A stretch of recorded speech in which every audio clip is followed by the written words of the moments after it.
Hai, Assalamualaikum dan salam sejahtera. Saya Muhammad Fikri bin Hasnul Hadi, pelajar kos DCA 220610720. Ini adalah salah satu kita akan buat lah. Kita punya hari ini kita punya assignment, iaitu untuk CA 400. Asian punya Asian punya assignment. So di mana saya akan interview dulu, di mana saya punya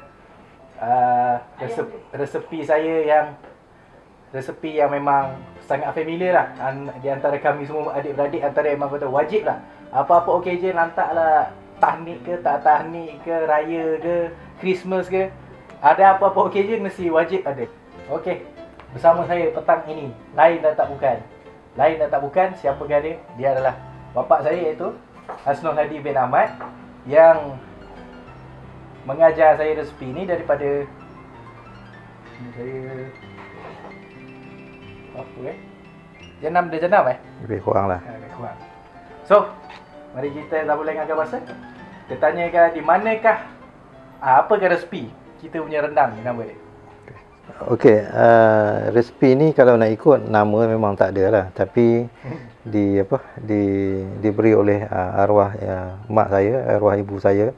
Mungkin kita boleh bagi nama resepi rendang daging nenek lah kot untuk pertama kali. Jadi namanya.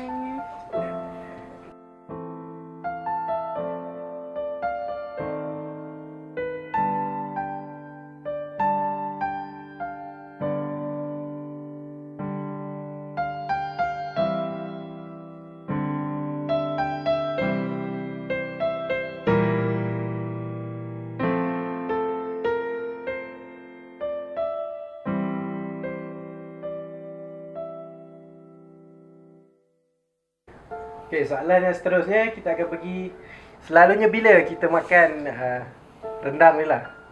Kalau abang ingat lah dulu. Kalau ikut itu saya sebenarnya daripada anak Felda lah ya. Kalau ikut rendang ni kita makan hari raya je lah, selalu hari raya setahun sekali. Tapi masa tu kita gunakan apa yang ada lah.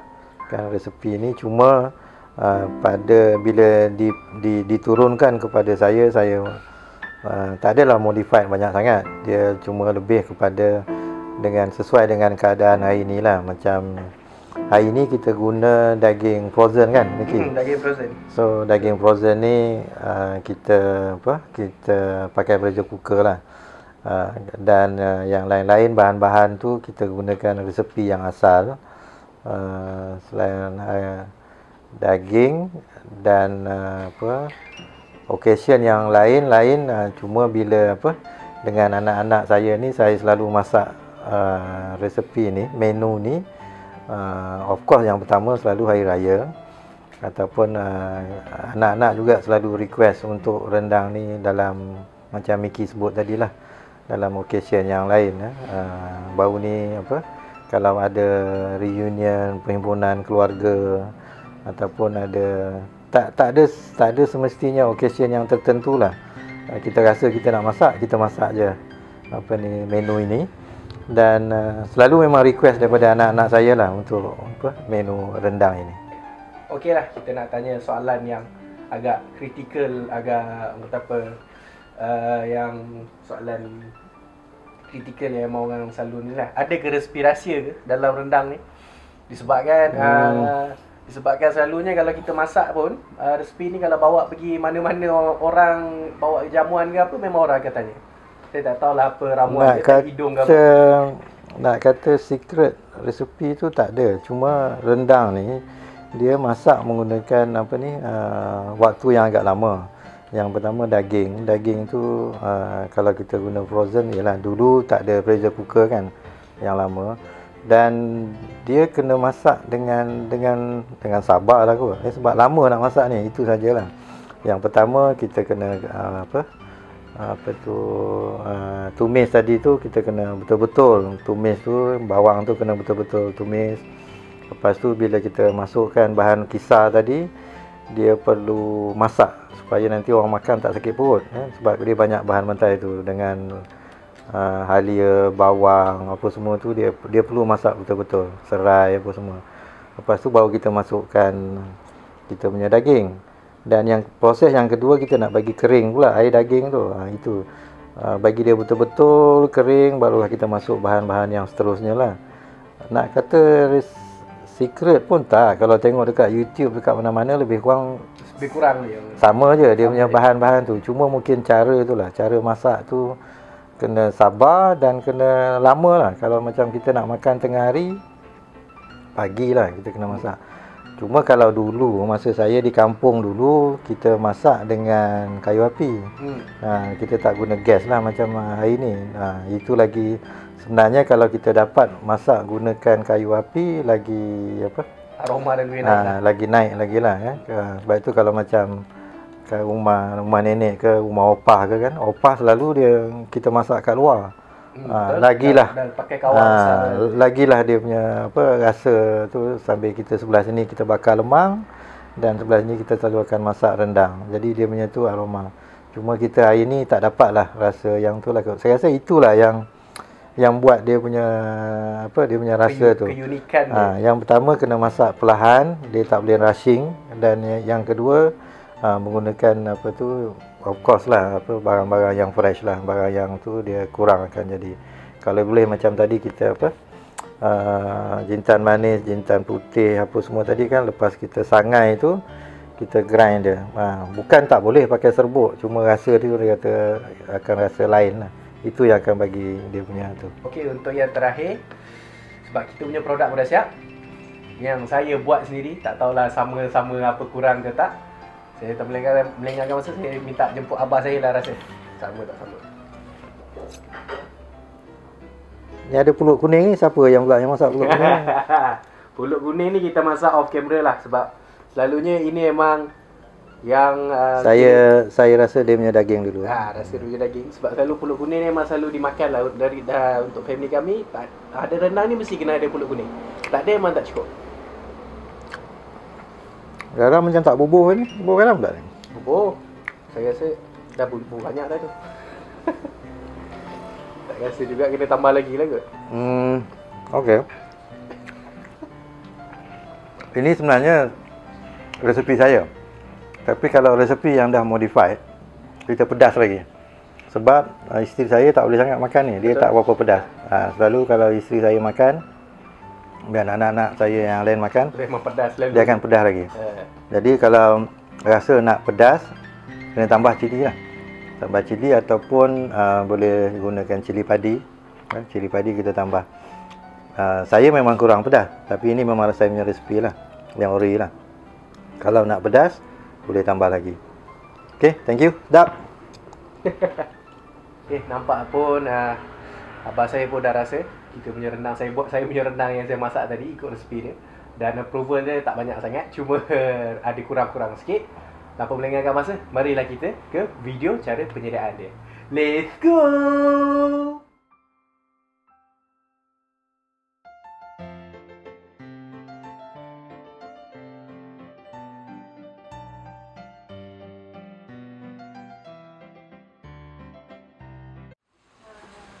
Okey, kita akan menggunakan 5 biji bawang besar ataupun yang bersaiz sederhana, dan kita akan menggunakan potongan Mise en place lah, cutting box standardized untuk ni, ataupun kita hiris pada saiz yang kecil supaya senang untuk kita blend nanti. Okey, kita menggunakan 1 inci kunyit hidup untuk kita punya pewarna kita dan untuk penambah rasa lah dalam kita punya rendang.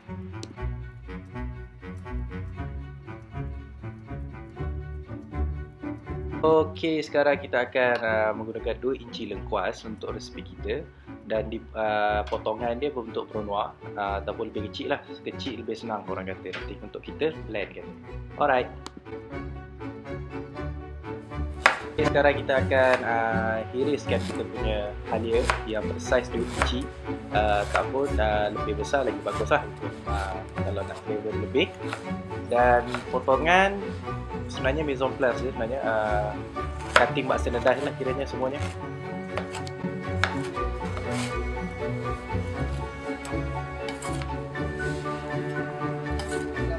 Okey, sekarang kita akan menggunakan 6 batang serai ataupun lagi banyak pun lagi okey, supaya untuk nak rasa dia lagi ni lagi kick sebab dia punya seredak lah. Seredak dia pun makin banyak sebab kita pakai banyak serai.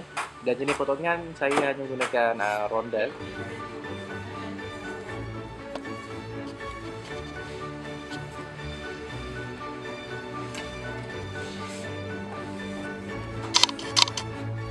Okey, seterusnya kita akan menggunakan satu helai daun kunyit yang besar sederhana untuk kita potong chiffonette lah, dan dibuang tulang daun kunyit ni. Okey, sekarang kita akan masukkan lebih kurang 20 tangkai cili kering yang telah direbus untuk kita blend sekali lah. Kita masukkan bahan-bahan yang telah kita potong tadi dalam blender kita dan masukkan 50 ml air putih untuk kisar. Kita punya rempah-rempah, kita akan masukkan 1 sudu besar ketumbar dan 1 sudu besar jintan manis dan 1 sudu besar jintan putih. Dan kita akan sangaikan kita punya rempah-rempah hingga wangi ataupun warna dia telah berubah. Tapi nak guna yang dah pre-made pun boleh juga kiranya bila dah siap ni lah.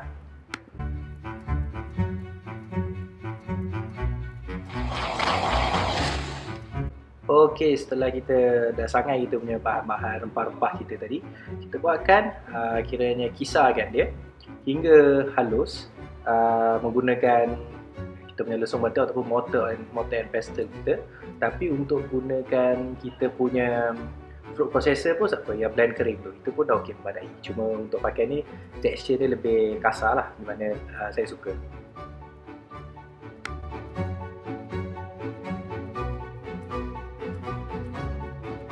Okey, untuk sekarang kita akan proceed untuk kita punya masak lah. Kita punya prosedur masak kita, di mana kita akan masukkan 100 ml minyak masak dan kita akan tumiskan 4 sekawan, iaitu terdiri daripada gulai kayu manis, buah pelaga, cengkeh dan bunga lawang untuk kita buat flavor oil kita.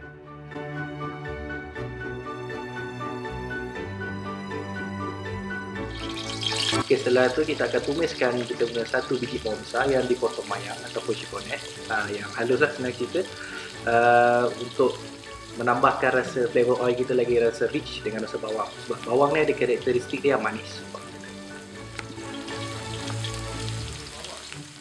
Okey, setelah bawang kita telah caramelize, kita akan tumiskan sekali bahan-bahan kisar kita tadi. Dan kita akan masak kita punya kiranya paste kita ni hingga pecah minyak ataupun terbit minyak.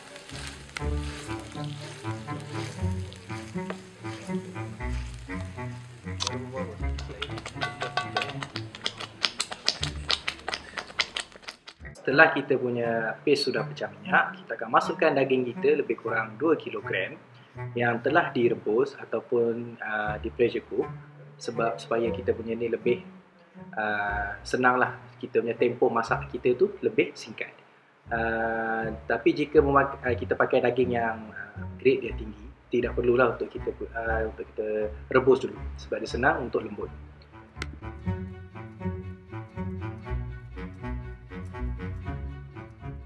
Okey, setelah kita masukkan kita punya daging, kita akan masukkan 500 ml santan cair bagi membantu daging kita untuk lebih lembut. Ini adalah salah satu teknik orang lama yang saya tahu pun daripada family saya, tapi kesahihannya saya boleh kata betul lah juga, sebab saya nampak bila kita bubuh santan cair ni, kita masak dengan daging ni dia jadi lembut sedikit. Lebih cepatlah tempoh masa untuk kita masak rendang tu. Setelah rendang kita dah kering ataupun dah telah evaporate ataupun dah berlakunya proses reduction, kita akan masukkan kita punya seasoning yang bermula dengan kita punya rempah yang dikisar. Rempah yang tadi telah kita kisar dan kita buat yang terdiri daripada jintan manis, jintan putih dan biji ketumbar kita yang telah disangai wangi. Tapi untuk pakai yang dah pre-made pun boleh juga, cuma rasa dia akan lebih kurang lah. Dan seterusnya kita akan masukkan kita punya 3 sudu besar kerisik kelapa. Kerisik kelapa kalau boleh cari yang okey lah, orang kata jangan yang dah hapak. Selalunya kalau di kedai ada yang setengah dah hapak dia punya bau, dan saya tidak recommend lah untuk guna tu sebab dia akan memang merosakkan kita punya rasa rendang kita. Dan kita akan masukkan juga 1 keping gula kabung ataupun Melaka ataupun gula misir, yang di mana dia akan menjadikan kita ejen pemanis kita lah daripada ni.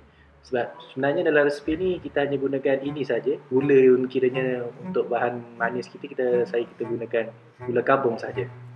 Okey, kita akan masukkan kita punya santan pekat, lebih kurang 500 ml sebagai kita punya fatty agent dah.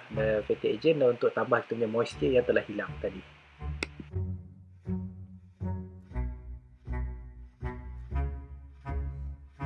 Okey, setelah kita gaul sebati kita punya santan, kita masukkan kita punya herbs yang terdiri daripada daun limau purut yang lebih kurang 5 helai yang dibuang tulang dan dicari saja, dan serta kita punya daun kunyit yang kita telah dimayang halus, tadi kita dah mayang ataupun chiffonette, dan kita akan gaulkan dia dan lebih kurang 5 minit kita biarkan untuk herbs tu meresap dalam kita punya rendang. Dan terakhir kita akan masakkan kita punya santan pekat tadi hingga betul-betul masak supaya kita punya rendang tidak basi.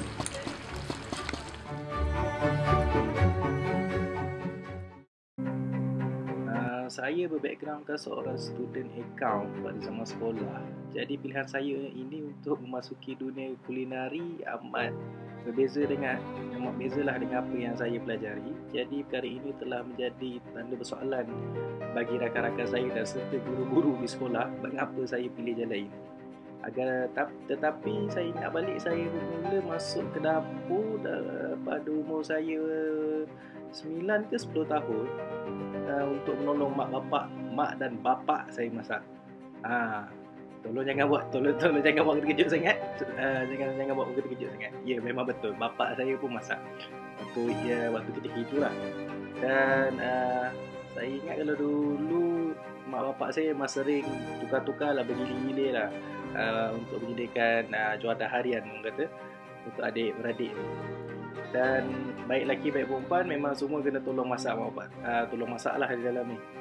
Dan saya rasa sebab kenapa saya jatuh cinta pada dunia kulinari ni, sebab dia tidak ada certain guideline yang tetap seperti bidang-bidang yang lain yang telah mempunyai hala tuju yang spesifik. Dan saya rasa bahawa dunia kulinari ni bersifat bebas.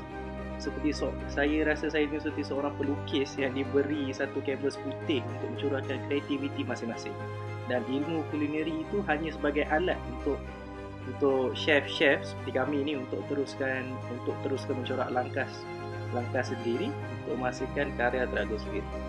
Yang membezakan a good chef dan intermediate level chef is the level of creativity bagi mengekalkan dirinya relevan untuk masyarakat. Hai, nama saya Muhammad Fikri bin Hasnul Hadi atau digelar Miki, dan ini adalah kisah hidup saya.